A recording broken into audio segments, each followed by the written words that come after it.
विनोद खन्ना जी मेरे अपने फिल्म में कैसे कास्ट हुए थे? शत्रुघ्न सिन्हा जी को छेनू के रोल में किसने कास्ट कराया था? पुराने दौर की किस खूबसूरत हीरोइन को मेरे अपने फिल्म के उस रोल में प्रोड्यूसर लेना चाहते थे जिसे मीना कुमारी जी ने निभाया था? चलिए आज मेरे अपने फिल्म के बारे में कुछ बहुत दिलचस्प बातें जानिए। मेरे अपने फिल्म की कहानी साल 1968 में आई तपन सिन्हा की अपने जन की रीमेक है। पहले तपन सिन्हा खुद इस फिल्म को हिंदी में रीमेक करना चाहते थे और हिंदी वर्जन में अलग से कुछ फैंटेसी व ड्रीम सीक्वेंस ऐड कराना चाहते थे। तपन दा ने गुलजार साहब को अपने जिन की स्क्रिप्ट हिंदी में लिखने की जिम्मेदारी दी थी। तपन दा ने तो किशोर कुमार और वहीदा रहमान को लीड रोल निभाने के लिए अप्रोच भी किया था, जबकि S.D. बर्मन जी को संगीत के लिए साइन कर लिया गया था। मगर फिर कुछ दिन गहन विचार करने के बाद तपन सिन्हा ने अपने जिन को हिंदी में रीमेक करने का आइडिया ड्रॉप कर दिया। तब गुलजार साहब ने इस कहानी को हिंदी में बनाने के राइट्स उनसे खरीद लिए। ये कहानी इंद्र मित्रा की एक शॉर्ट स्टोरी पर बेस्ड थी। जब प्रोड्यूसर N.C. सिप्पी को पता चला कि तपन सिन्हा की फिल्म मेरे अपने के हिंदी राइट्स गुलजार के पास हैं तो उन्होंने फिल्म बनाने के बारे में गुलजार साहब से बात की। गुलजार साहब ने N.C. सिप्पी को बताया कि मेरे पास सिर्फ हिंदी स्क्रिप्ट है और मूल स्क्रिप्ट यानी बंगाली स्क्रिप्ट की तुलना में हिंदी स्क्रिप्ट कुछ अलग है। N.C. सिप्पी ने स्क्रिप्ट नैरेट करने के लिए गुलजार साहब को बुलाया। चूंकि तब N.C. सिप्पी की अधिकतर फिल्मों के डायरेक्ट ऋषिकेश मुखर्जी हुआ करते थे और गुलजार साहब भी ऋषि दा के साथ काम करते थे, तो उन्होंने हिम्मत जुटाकर N.C. सिप्पी से कहा कि अगर ऋषि दा ने ये फिल्म डायरेक्ट करने से इनकार कर दिया तो फिर इसे मैं ही डायरेक्ट करूंगा। N.C. सिप्पी ने गुलजार को अगले दिन अपने घर आने को कहा। गुलजार जानते थे कि A.C. सिप्पी सुबह बहुत जल्दी जाग जाते हैं, तो वो 4 बजे ही N.C. सिप्पी के घर पहुंच गए और उन्होंने अपने जिन के हिंदी वर्जन मेरे अपने की कहानी N.C. सिप्पी को एक्सप्लेन की। गुलजार साहब का कहानी कहने का अंदाज N.C. सिप्पी को बहुत रास आया। कहानी कंप्लीट होने पर उन्होंने गुलजार से कहा, ओके आप ही इसे डायरेक्ट करेंगे। गुलजार साहब ने कहा था कि वो इस फिल्म को एक म्यूजिकल ड्रामा नहीं बनाना चाहते थे, वो इसे एक realistic close to the youth the hot film बनाना चाहते थे। इसी बात को ध्यान में रखकर उन्होंने N.C. सिप्पी को कहानी सुनाई थी। तपन सिन्हा की अपने जिन में अभिनेत्री छाया देवी ने वो किरदार निभाया था जो गुलजार की मेरे अपने में माला सिन्हा जी ने निभाया था, और छाया देवी की हिंदी भी बहुत बढ़िया थी। गुलजार को लगता था कि छाया देवी को ही मेरे अपने में कास्ट कर लिया जाना चाहिए, मगर N.C. सिप्पी ने गुलजार से निम्मी को कास्ट करने को कहा। सिप्पी साहब ने गुलजार से कहा कि वो अपने कॉलेज डेज से ही निम्मी के फैन रहे हैं, निम्मी उनका क्रश है, मगर गुलजार ने बहुत विनम्रता से निम्मी जी को उस रोल में कास्ट करने से इनकार कर दिया। गुलजार ने छाया देवी को ही कास्ट करने की सलाह दी, मगर N.C. सिप्पी ने कहा कि अगर निम्मी नहीं तो किसी और को कास्ट करो, मगर छाया देवी को नहीं लेंगे। तब गुलजार साहब ने मीना कुमारी जी का नाम सुझाया। जब N.C. सिप्पी और गुलजार की ये बातें चल रही थी तब N.C. सिप्पी के बड़े बेटे रोमू सिप्पी भी वहां मौजूद थे। रोमू सिप्पी को प्रोडक्शन संभालने की जिम्मेदारी दी गई थी। रोमू सिप्पी ने मीना कुमारी के नाम का समर्थन किया और मीना कुमारी जी को कास्ट कर लिया, जबकि उनकी तबीयत उन दिनों अच्छी नहीं रहती थी। शुरुआत में मीना कुमारी जी ने मना भी किया था, मगर गुलजार व रोमू सिप्पी के काफी गुजारिश करने पर मीना कुमारी मेरे अपने फिल्म में काम करने को तैयार हो गई। मेरे अपने फिल्म से ही N.C. सिप्पी के छोटे बेटे दद्दू उर्फ राज N. सिप्पी ने भी बतौर असिस्टेंट डायरेक्टर काम करना शुरू किया था और आगे चलकर राज N. सिप्पी ने सत्ते पे सत्ता, बॉक्सर, बाजी, थानेदार व सौगंध जैसी कई नोटेबल फिल्में डायरेक्ट की। मेरे अपने फिल्म का संगीत सलिल चौधरी ने कंपोज किया था। इस फिल्म में कुल 4 गीत थे और चारों ही गीत गुलजार साहब ने खुद लिखे थे। इस फिल्म के गीत कोई होता जिसको अपना की ट्यून सलिल दा ने आनंद फिल्म के बैकग्राउंड म्यूजिक के एक हिस्से से तैयार की थी।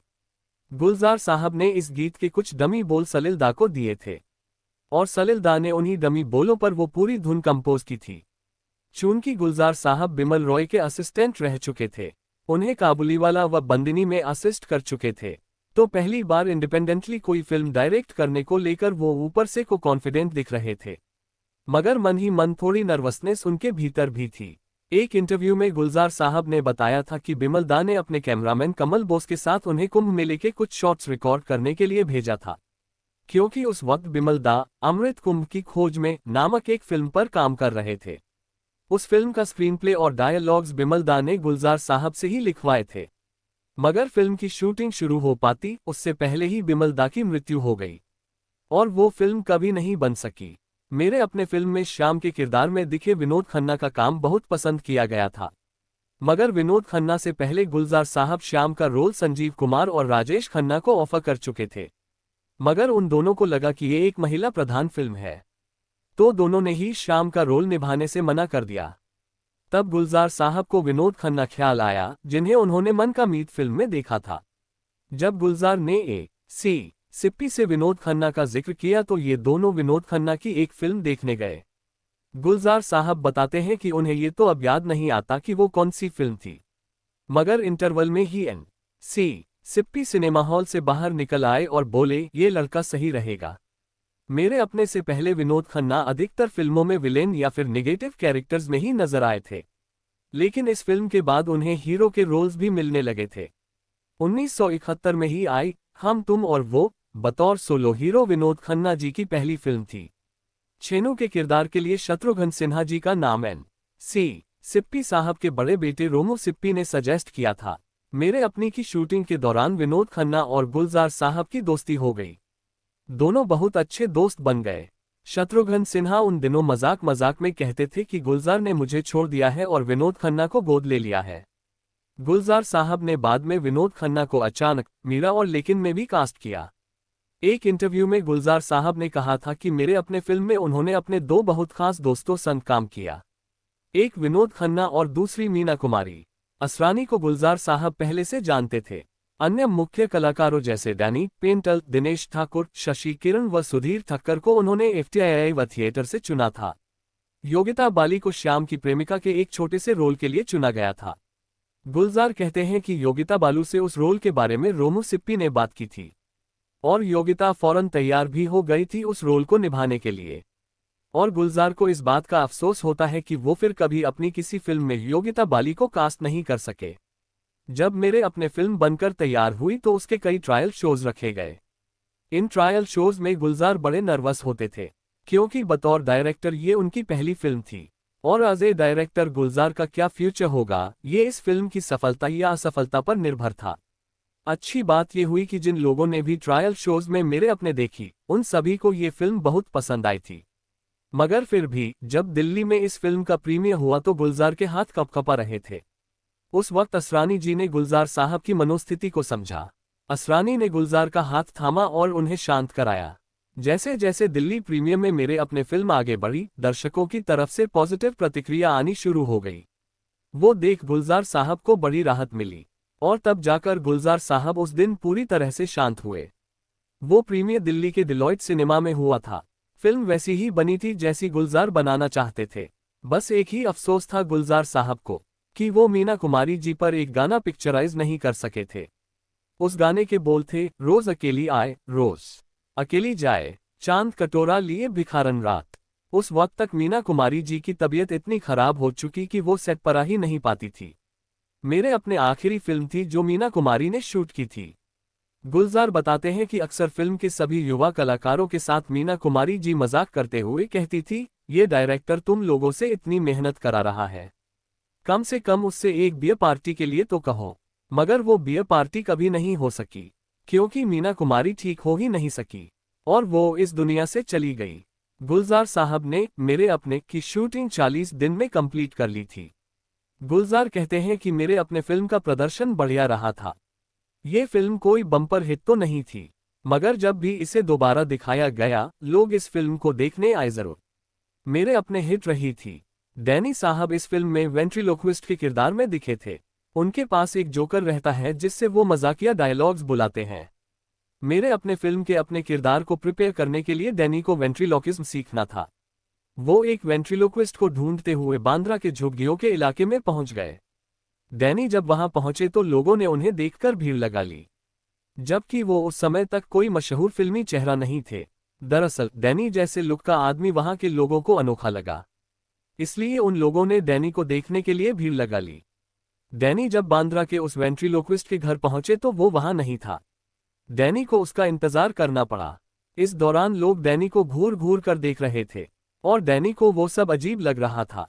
फिर जब वेंट्रीलोक्विस्ट आया तो डैनी ने उससे वेंट्रीलोकिज्म सिखाने की गुजारिश की।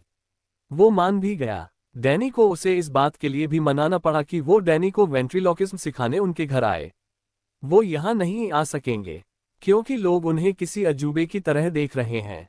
मेरे अपने फिल्म के बारे में बात करते हुए डैनी साहब ने एक दफा बताया था कि वो पहले छेनू का रोल निभाना चाहते थे, लेकिन शत्रुघ्न सिन्हा को छेनू के रोल में पहले ही साइन किया जा चुका था, इसलिए उन्हें संजू का कैरेक्टर प्ले करना पड़ा।